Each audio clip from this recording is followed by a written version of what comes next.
กราบสบายดีเด้อสบายดีสวัสดีเด้อทุกคนมื้อนี้มาอยู่กับ2เสือสีดำเนาะแม่เสือสีแดงบ่ทันได้แหงเด้อทุกคนใจเย็นเดี๋ยวน้องออนสิมาเลยลูกแบบเซ็กซี่น้อยหนึงเนาะว่าซั่นน้องออนสิมาเว้าเรื่องเนาะเป็นหยังคนลาวจึงมักเอาผัวไทยเนาะคลิปนี้เนาะย้อนสาเหตุหยังเนาะหลายคนก็ถามเข้ามาน้องออนแบบว่าชาวลาวเอาผัวไทยสิมีสิทธิ์แบบว่าจดทะเบียนสมรสอีหยังบ่เนาะน้องออนก็ได้แชทถามแบบว่าทางแบบว่าเขาเจ้าเคยเอาผัวไทยมาแล้วอีหยังนะน้องออนก็ถามเขาอีหยังจังซี่เนาะเดี๋ยวมื้อนี้น้องออนก็มาตอบคอมเมนต์ให้ทุกคนเนาะเป็นหยังชาวลาวจึงมักเอาผัวคนไทยเนาะน้องออนขึ้นว่า1คนไทยเป็นผู้ชายที่แบบว่าหาเงินเก่งเนาะชาวลาวจึงมักเอาผัวไทยเนาะเป็นคนที่แบบว่าลักษณะแบบว่ามักหาในการหาเงินจุนเจือครอบครัวได้ดีเนาะเพราะว่าน้องเห็นคนไทยส่วนหลายเนาะเขาเจาะน้อยนักแบบว่าที่จะให้ผู้หญิงเป็นผู้หาเงินเนาะบ่คือคนลาวเนาะคนลาวนี่แบบว่าคันมีจักหน่อยนี่มักให้แบบว่าผู้หญิงเป็นคนหาเงินเลี้ยงดูครอบครัวเนาะส่วนคนไทยบ่เนาะบ่แม่นเนาะเขาเจ้าแบบว่าส่วนหลายแม่นผู้ชายเนาะคนลาวนี่กินเปรียบผู้หญิงเนาะผู้ชายคนลาวส่วนหลายมักให้เมียเป็นคนหาเงินหรือว่าพอเป็นจริงแล้วเนาะผู้หญิงก็คือผู้หญิงเนาะน้องอ่อนก็ว่าแบบว่าคันมีพอมีเงินแล้วก็ควรแบบว่าให้ผู้ชายหาเงินเลี้ยงให้ผู้หญิงก็พักผ่อนเพราะว่าผู้หญิงเป็นอย่างน้อยผู้หญิงก็ต้องได้เกิดหลอกเกิดลูกซีเลือดซีเนื้อนะควรได้พักผ่อนได้หลายเนาะแล้วก็ให้อยู่วันอยู่เพื่อนหาเงินปอกๆแปลกๆเนาะบ่แม่นว่าทุกสิ่งทุกอย่างสิให้แต่ผู้หญิงเป็นคนรับผิดชอบเนาะเนาะคนรวยเหตุผลนั้นเฮ็ดให้ชาวลาวเอาผัวไทยก็มีเนาะประมาณนั้นเนาะมีหลายเหตุผลเนาะเป็นหยังชาวลาวจึงมักเอาผัวไทยแล้วก็บางคนเขาเจ้าก็คือเฮือนเอื้อยกกนี่ก็เอาผัวอยู่อุบลเนาะคนไทยคือกันเนาะเพิ่นก็เอากันมาหลายปีเนาะแต่บ่มีลูกเนาะเพิ่นก็เลยเอาอยู่หั่นเนาะแล้วก็คืออยู่วัดนี่น้องอ้อนบ่เลยเว้าลินเนาะเขาเจ้ามักเอาผัวคนไทยหลายอีหลีเบิ่งเฮือนซ่านหลังงามๆเนาะแต่อิสาเขาเนาะแต่ว่าเขาเจอคู่ชีวิตที่ดีก็ดีใจนำเนาะส่วนน้องอ่อนชีวิตโคตรย่ำแย่ตายแล้วเนาะน่าจะบรรยากคือเขาแต่อิสาเนาะชีวิตเจ้าของนี่นะเนาะสมาอัปปีแต่ว่าซั่นเฮ็ด YouTube กับบ่ดังเนาะฝากทุกคนเข้ามาให้กำลังใจในเด้อทุกคนเด้อชาวมันนอกคอกหน้าเนาะเห็น MC หลายคนว่าน้องอ่อนคือบ่เอาผัวไทยก็อยากละอยู่เนาะไปเอาบ่เอาเลยเด้อทุกคนคาลองบ่แพ้ว่าซั่นเนาะน้องอ่อนก็ว่าเนาะบอกแล้วก็หัวเด้อ FC สิว่าน้องอ่อนโอ้ยโหดเดือนน้องอ่อนสิว่าคือน้องอ่อนเห็นคือสาวเนาะสาวลูกดาวอีหยังหั่นนะคือน้องอ่อนมักเบิ่งคลิปแล้วสาวลาวเว้าไทยเนาะคือแบบสาวลูกลาวแล้วเอาผัวคนไทยแบบโอ้ชีวิตก็ดีๆเนาะน้องอ่อนก็เห็นคลิปนึงครูกำลังมาแฮงเซ็งทุกคนเซฟกระปอมกับยูมิเนาะแบบว่าเขาจะเอากันแบบว่าเป็นตาฮักตาแพงเนาะแบบว่าเข้ากันลงโตดีแบบว่าถ่ายคลิปยังอาชีพกับลักษณะคือกันเอากันฮิ้งถือกันแล้วก็ฮักแพงกันเอียงประมาณนั้นนะเนาะทุกคนเนาะแต่อีสานเขาจะเนาะเจอครูที่ใส่เนาะน้องอ้นก็ดีใจน้องอ้นมักเบิ่งเนาะแต่ว่า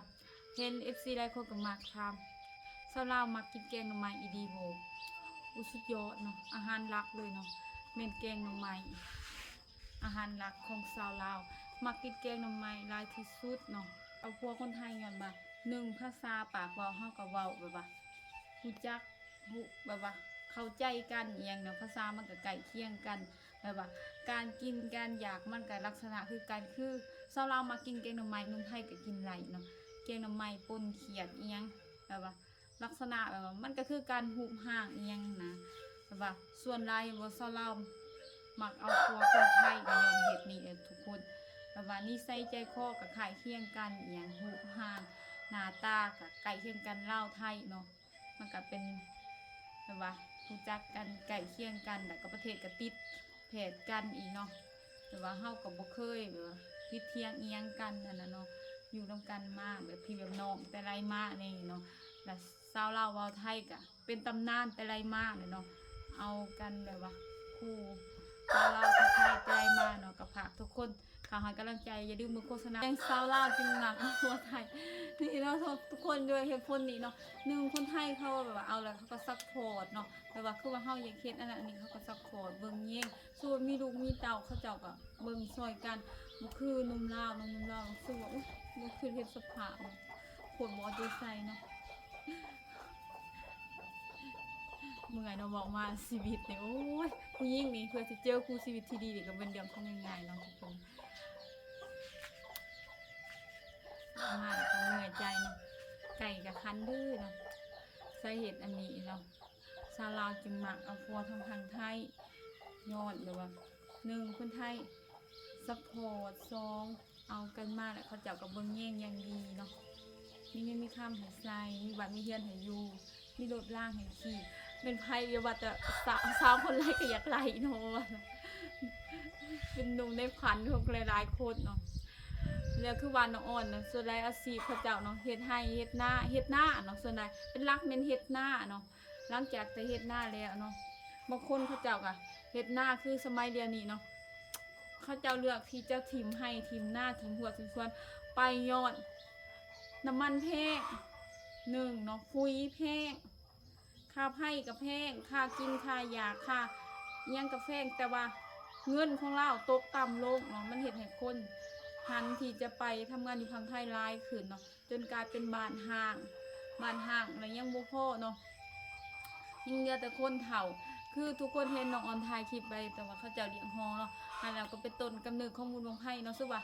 เฮาไปเลี้ยงฮอเอาเราให้ไก่โตไปเลี้ยงเนาะเขาเจ้าก็เอาไปบาไปบนเนาะนำอันนั้นก็ให้แบบว่าตัวฝนบ่ตกเฮาก็บาให้มีบุญบังไพ่น้องออนบ่อธิบายเนาะเพราะว่าช่วงนั้นค่ะน้องออนอธิบายน้องออนตัดถิ่มเนาะคลิปปักนั้นน้องออนก็งงกับขอโทษขออภัยในเว็บซีหลายๆเลยอาจสิบ่ชัดเจนบ่งูไปงูมากก็ขอโทษขออภัยในเว็บซีหลายๆอาจสิฟังบ่เข้าใจเนาะน้องออนก็สิมาเว้าประมาณนี้แหละเนาะทุกคนเห็นคอมเมนต์หนึงเป็นยังชาวลาวจึงมักเอาผัวไทยย้อนว่าหนุ่มไทยสปอร์ตเนาะว่าไงสปอร์ตมาเท่าแบบจริงจังเลยก็ฮักเนาะเบิ่งแย่งอย่างดีนะทุกคนบ่มีไผดอกสิบ่อยากหลายเนาะน้องออนก็อยากหลายคือกันสิได้เจ้าคนหนึ่งว่าซะชีวิตที่ดีขึ้นไผก็ต้องการเนาะแล้วก็เอามาแล้วก็ฮักเนาะเบิ่งแย่งอย่างดีเจ็บไข้ได้พิญาตมากก็เบิ่งแย่งกันจังซั่นนะบ่มีไผดอกบ่อยากหลายบางคนก็โอ้คือเอากันคนลาวเอากันคนลาวก็บ่แจ๊กเว้าความซื่อจะอีหยังต่ออีหยังตีกันอีกจังหน่อยเบียดผู้นั้นผู้นี้อีเนาะสมพัดสมปีเนาะก็พาทุกคนเข้าให้กำลังใจน้องออนสาวลาวใต้เด้อทุกคนเพื่อให้กำลังใจน้องออนไทยเฮ็ดคลิปต่อไปเนาะสาวเสือแดงคลิปต่อไปน้องออนสิหนึ่งเสือสีแดงแหงบ่ทันก็ขอโทษขออภัยเด้อสาวเสือลำมาแล้วเสือลำกับพ่อลายอีใดเด้อทุกคนน้องออนก็อยากให้ขอให้ FC ทุกคนมีความสุขกายสบายใจเนาะรักษาสุขภาพเนาะ